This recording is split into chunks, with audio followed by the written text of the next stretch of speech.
Assalamualaikum warahmatullahi wabarakatuh. Halo semua, perkenalkan nama saya Cecilia Christina Talina. Saya dari Prodi Rekam Medis dan Informasi Kesehatan STIA Malang. Di sini saya akan membuat video pembelajaran tentang sistem respirasi untuk memenuhi tugas mata kuliah anatomi fisiologi. Dan dosen pengampu saya adalah Bapak Henry Didiarto. Oke, baik teman-teman. Yang pertama, di sini kita akan membahas tentang definisi respirasi. Respirasi merupakan peristiwa menghirup udara dari luar yang mengandung O2 dan mengeluarkan CO2 sebagai sisa oksidasi dari tubuh. Nah, yang perlu teman-teman ketahui bahwa respirasi dapat dibedakan atas dua jenis, yaitu respirasi luar dan respirasi dalam.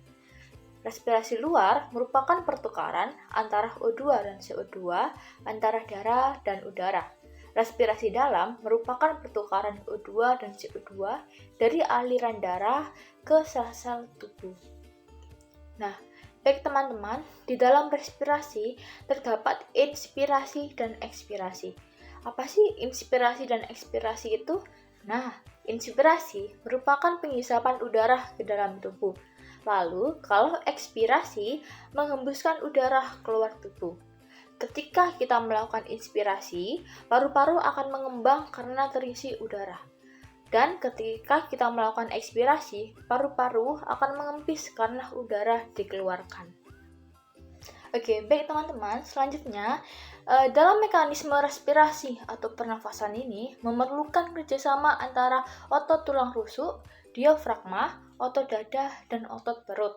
Adapun pernafasan ini dibedakan menjadi dua, yaitu pernafasan dada dan pernafasan perut. Pernafasan dada terjadi akibat dari kontraksi dan relaksasi otot karena tulang rusuk dan tulang dada. Nah, kalau pernafasan perut terjadi akibat kontraksi dan relaksasi diafragma dan otot perut. Baik teman-teman, kemudian di sini ada struktur sistem respirasi yang meliputi rongga hidung, faring, laring, trakea, bronkus, bronkiolus, alveolus, dan paru-paru. Nah, baik teman-teman, di sini kita akan memasuki penjelasan dari sistem struktur respirasi yang sudah saya sebutkan tadi. Yang pertama di sini ada rongga hidung atau cavum nasalis. Udara dari luar akan masuk lewat rongga hidung, cavum nasalis. Pada permukaan rongga hidung terdapat rambut-rambut halus dan selaput lendir yang berfungsi untuk menyaring udara yang masuk ke dalam rongga hidung. Dan untuk yang kedua, ada faring. Udara dari rongga hidung masuk ke faring. Faring merupakan percabangan dua saluran, yaitu saluran pernafasan, nasofaring, pada bagian depan, dan saluran pencernaan, orofaring, pada bagian belakang. Fungsi utama faring adalah menyediakan saluran bagi udara yang keluar masuk, dan juga sebagai jalan makanan dan minuman yang ditelan. Faring juga menyediakan ruang dengung, resonansi, untuk suara percakapan. Dan untuk yang ketiga, ada laring. Laring merupakan suatu saluran yang dikelilingi oleh tulang rawan. Laring berada di antara orofaring dan trakea, di depan lariofaring. Salah satu tulang rawan pada laring disebut epiglotis.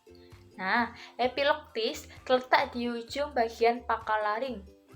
Laring diselimuti oleh membran mukosa yang terdiri dari epitel berlapis pipi yang cukup tebal sehingga kuat untuk menahan getaran-getaran suara pada laring.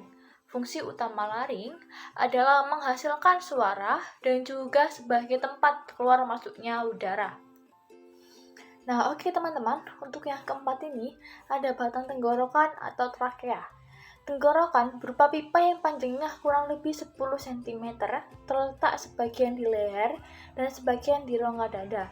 Nah, anatomi trakea ini sendiri, di luarnya itu dikelilingi oleh cincin tulang rawan, dan di dalamnya terdapat bagian rongga silia. Nah, silia-silia ini berfungsi menyaring benda-benda asing yang masuk ke saluran pernafasan. Nah, batang tenggorokan ini menjadi dua cabang, yaitu cabang kanan dan cabang kiri. Ini biasanya kita sebut sebagai bronkus. Nah, ini yang nomor 5 ada cabang tenggorokan atau bronkus. Nah, seperti yang tadi sudah kita bahas, bahwa bronkus itu ada bronkus kanan dan bronkus kiri kan. Nah, bronkus sebelah kanan atau bronkus primer ini bercabang menjadi 3 bronkus lobaris atau bronkus sekunder. Sedangkan di sebelah kiri ini bercabang menjadi 2 bronkiolus.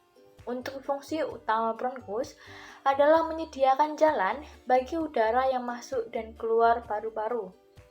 Nah, tadi kan kita sudah membahas tentang bronkus ya. Bronkus kan ada cabang kanan dan cabang kiri. Nah, bronkus ini, cabang kanan dan kiri ini, itu bercabang lagi. Nah, itu namanya bronkiolus. Nah, yang mau kita bahas sekarang. Bronkiolus merupakan cabang dari bronkus. Fungsi bronkiolus yang utama adalah membantu distribusi udara di paru-paru. Nah, seperti yang di BP ini tuh yang saya maksud bronkiolus cabang-cabangnya dari bronkus. Nah, tadi kan fungsi utamanya adalah membantu distribusi udara di paru-paru. Namun, ada fungsi yang lainnya. Ini sebagai melekatnya alveolus atau kantung udara. Baik teman-teman, yang ketujuh ini kita akan membahas tentang alveolus yang tadi sudah sempat kita bahas juga sedikit. Nah, ini alveolus sendiri adalah kantung udara tempat terjadinya pertukaran oksigen dengan karbon dioksida. Alveolus berfungsi untuk mengirimkan oksigen ke seluruh tubuh. Nah, bisa dilihat di PPT-nya ya, itu alveolus itu terletak di bagian pojok-pojok bronkiolus yang ada lingkar-lingkarannya. Nah, itu namanya alveolus. Itu adalah kantong udara tempat terjadinya pertukaran oksigen dengan karbon dioksida. Bagi teman-teman, selanjutnya di sini kita akan membahas tentang paru-paru. Nah, paru-paru terletak di dalam rongga dada bagian atas, di bagian samping dibatasi oleh otot dan rusuk, dan di bagian bawah dibatasi oleh diafragma yang berotot kuat. Nah, paru-paru ini ada 2 bagian, yaitu paru-paru kanan atau pulmodexter dan paru-paru kiri atau pulmosinister. Nah, di bagian paru-paru kanan ini terdiri dari 3 lobus, yaitu lobus atas atau lobus superior, lobus tengah itu lobus medius, dan lobus bawah itu lobus inferior. Nah, kalau di bagian kiri ini ada 2, ada lobus atas, lobus superior, dan lobus bawah, lobus inferior. Nah, paru-paru ini juga dibungkus oleh 2 selaput yang tipis. Ini biasa disebut dengan pleura. Baik, sekarang kita akan masuk ke diafragma. Nah, diafragma ini adalah otot yang berada di bagian dasar internal skeletal antara rongga dada dengan rongga perut yang berperan dalam proses pernafasan. Dan ketika diafragma berkontraksi, volume rongga dada akan membesar dan udara masuk ke paru-paru. Sementara ketika diafragma berelaksasi, volume paru-paru mengecil dan mengembuskan udara. Nah, sekarang kita masuk ke dalam otot pernafasan. Di sini ada otot inspirasi utama dan otot ekspirasi tambahan. Nah, kalau otot inspirasi utama ini untuk membantu rongga dada untuk menghirup udara. Nah, kalau otot ekspirasi tambahan ini untuk membantu rongga dada untuk melakukan ekspirasi. Nah, otot inspirasi ini ada musculus intercostalis externa, musculus intercartilaginus parasternal, dan otot diafragma.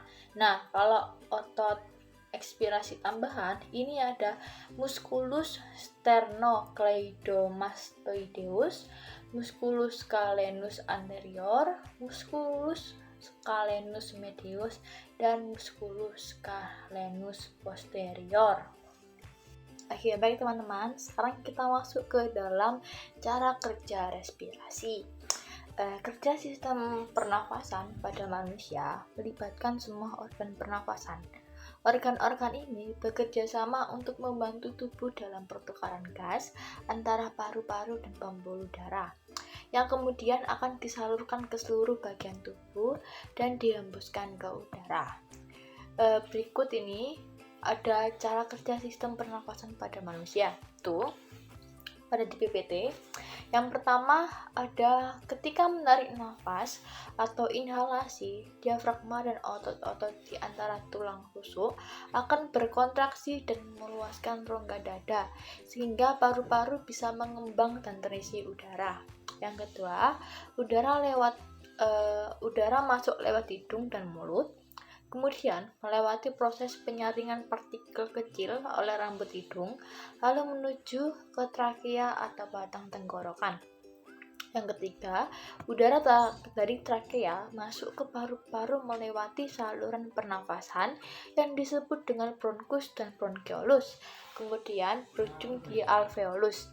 Yang keempat, ada ketika udara mencapai alveolus, terjadi proses pertukaran antara oksigen dan karbon dioksida pada pembuluh darah kecil bernama kapiler.